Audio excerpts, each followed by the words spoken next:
so annoying. And with Argentina having so much emphasis on execution, I think it's a very smart ban, but that's a Guinevere. All right, now the question is, where is that Guinevere going to go? And it's going to be the Bruno, who's going to be hovered here. And the Gusion as well. Bruno locked in. What is going just on? One wish right now. You gotta use the Neymar skin. Oof. You gotta Yeah, use the absolutely. Neymar skin, right? If Civ, you better use the Neymar skin here. But the Gusion gets picked up. And it does feel like it does seem like Jotun is actually going to be using the. It's a Kaja mid. They can still swap. They can still swap. True. I mean, it's not unheard of. We've seen it actually perform before. As you mentioned, it's not only about crowd control, it's about having that wave clear as well. It's having that pick-off potential to set up for your jungler if he chooses to go and show up in your lane. So for Argentina, it's not looking too complicated, but for Slovenia, I am quite curious to see how they want to try and make this happen. The Guinevere most likely will be a laner. XP lane, I believe. Just like, well, we Or saw. will it be a roam? A roam Guinevere? It can be roam, but then, yeah, if the Guinevere goes roam, then the Akai will go to the XP lane. We've seen both of these, but again, we're going to see the Vexana in here up against the Gusion. All right. Up against the Kaja. 2 melee. There's a lot of melee coming in from Argentina. And honestly, the Vexana works on paper here, right? Yes. You already have your ultimate, which is another target for all these melee targets from the side of Argentina. I think Slovenia have drafted themselves a pretty solid composition. Good disengage, good damage, but they're going to have to get to those item power spikes. The Beatrix is going to be the main win condition here for Team Slovenia. I feel like Slovenia, as you mentioned, one of the ways to counter all this aggression is with crowd control. And as you mentioned, Vexana, ultimate can function as a knockup. They have the AoE Terrify as well, so there's a lot of potential in that pick. So we'll have to see. It's very unorthodox, but that is exactly what we are hoping to see in a tournament of this magnitude. We've already seen Vexana twice. Yeah. That's how crazy it is. The meta for IESF alone has just been progressing so fast, and we'll see whether that Vexana can actually take Slovenia into an equalizer. 1-1 is a possibility, but for Team Argentina, they're looking to get that clean sweep to end the day fresh here. As, again, Jotun will start on the purple buff with Vizo as well. Both teams opting for the same route. Well, it's a Martis against a Gusion. So in the jungle matchup alone, the Martis has a lot of advantage. But as you mentioned, it's not only about that. It's whether or not the rest of the team can enable you. Because if you go aggressive like this, you get kited away. Especially if you're going alone. So wow, that's just aggression coming in from both teams. Again, Vizo going to be caught here. Arakiel trying to help his jungler, but it's going to be first blood picked up by Meteoro. Clyde coming in, trying to help, but look at the damage coming in from Civ on the Bruno, on the Neymar skin, absolutely styling as he dishes out so much damage, free hitting and winning here, dashing forward, looking for more damage right now. He does have the flicker to actually go for the kill, but he decides not to do so. A wise decision, knowing that they already have the dub in the first initial trade. I feel like Slovenia, they require a bit more levels to try and have that kind of level of aggression. They're up against, as we mentioned earlier, Lapu-Lapu, Kaja, Atlas, and a Bruno. Technically, all these heroes, including the Gusion, can be a lot more dangerous in the early game. And Slovenia completely, didn't recognize the danger in going aggressive there. And they paid the price. So Argentina already with a bit of a lead. We'll have to see Slovenia. Whoa, as I say that though. Wow. It's a kill over to Civ on the Bruno. We all know how much a Bruno can snowball here, but Civ is going to be caught. Has that flicker that he saved earlier, and that's where it comes to play. Argentina, like you mentioned, Rashi, that's just efficiency. Not going for crazy plays, knowing when they've already gotten the win, and pulling back when they have the dub. And look at that, pressure in the bottom side, and just like that, instant movement towards the turtle. And if Slovenia tries and move aggressively, I think they have the advantage because they have the engage. Oh, that's a fatal links onto 3 members right now, and this is the wombo that we talked about, that we mentioned.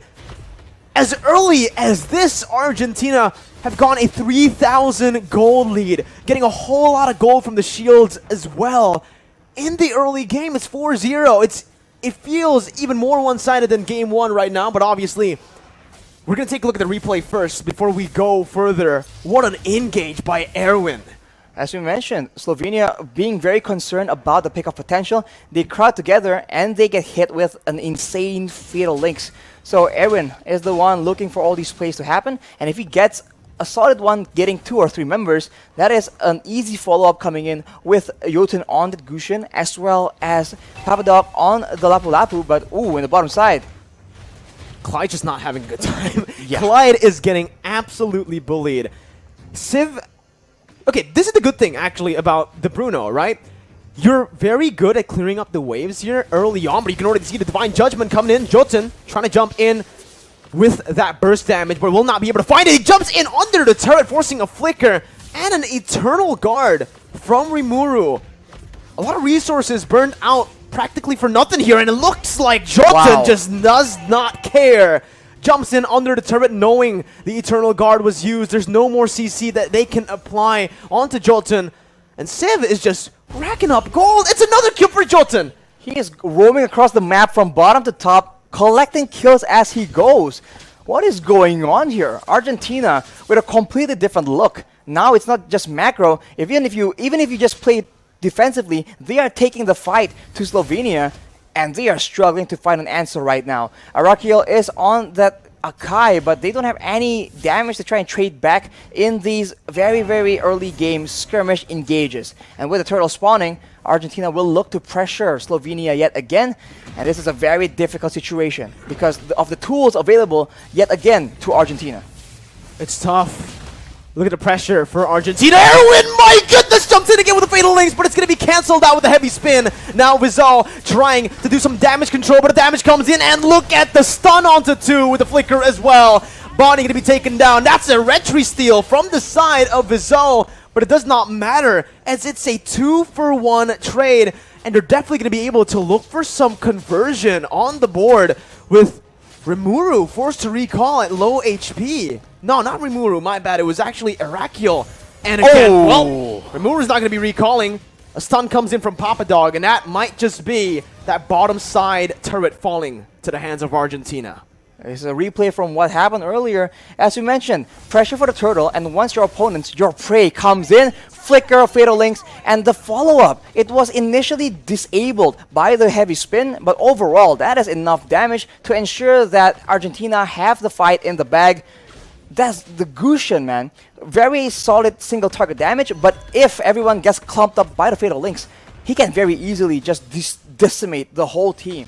And look at this again. That's going to be Erwin who's able to lock them up, forcing Arakiel to actually use the heavy spin, still saving his fatal links. Clyde is not going to be able to get out. They're not even going to use these fatal links. Civ tries to look for a quick elimination there, but he's not going to be able to find it. Vizo in the mid lane trying his best to actually clear out the way, trying to buy some time. That's the Divine Judgment coming in. The burst from the side of Jotun. Absolutely insane as Arakiel, the tank, does not feel like a tank in the face of the damage from Jotun. In the face of the gold difference, almost, what is this, 5k, 6k almost? This is very difficult for Slovenia to deal with right here. They have tanks, but the tanks, as you mentioned, Mirko, cannot serve as a front line. So Argentina, they are able to slowly but surely take control of the map. And you can see, even the tankiest member from the side of Slovenia is forced to concede that control. And while all this is happening, Civ is just farming up a storm. And even in that XP lane, Papadog baiting. Bonnie going to be bursted down. Jotun doing everything, dodging away from the Eternal Guard. Looking for the kill onto Vizal. Heavy spin, pinning them both down right now, but the damage won't be enough for the side of Rimuru. Shutdown picked up by Arakiel. Probably the worst member to have that shutdown as Erwin jumps in with the Fatal Links, and that's the Divine Judgment as well, suppressing Rimuru. They're doing so much, and even in the gold lane, it's another solo kill for Civ up against Clyde, who has the pressure, the weight on his shoulders to carry the team on the Beatrix. A series of unfortunate events for Slovenia all across the map. If you look at the item differential here, It is a stark contrast. You can see that every single core member from Argentina have their damage items ready. The Bloodless Axe for the Lapu Lapu, the Dominance Ice as well to curb that regen and make the tankiness not so tanky, and they keep going again and again. The snipe comes in and there is damage, but how often can that happen?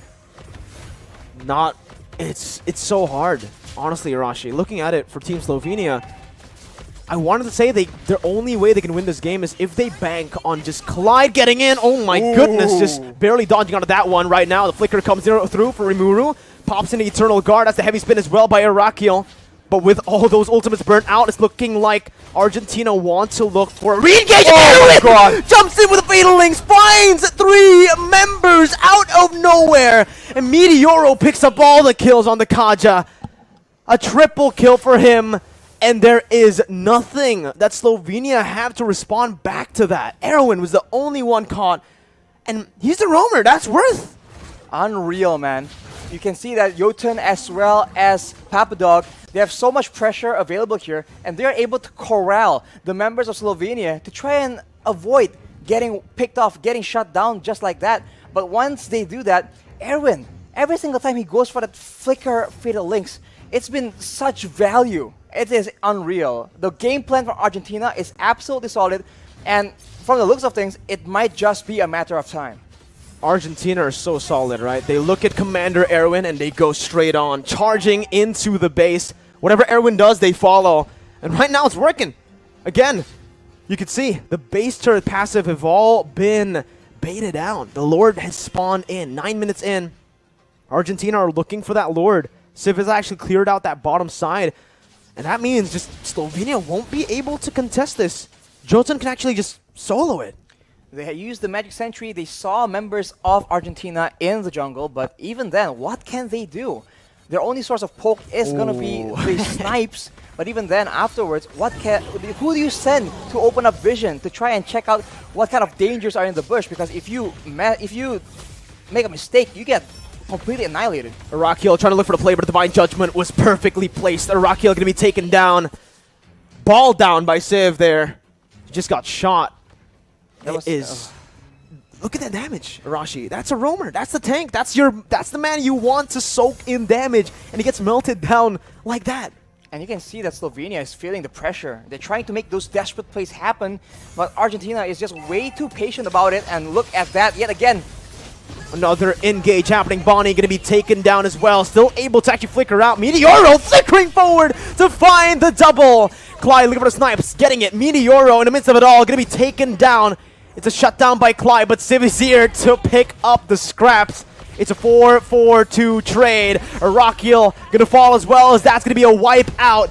And Team Argentina will send Team Slovenia down to the lower brackets as they progress to the next stage of the IESF World Championship. Flexing out in the first showing of IESF that they can actually do it both ways. You want to go slow? You want to go for macro? We can do that. You want to go for micro engages? We got you covered as well. So for Argentina, anyone trying to go up against them needs to be very, very concerned right now. They're the dark horse of the tournament, right? I mentioned right before the event, I thought Vietnam was going to be the dark horse of the tournament, but after seeing such... That was a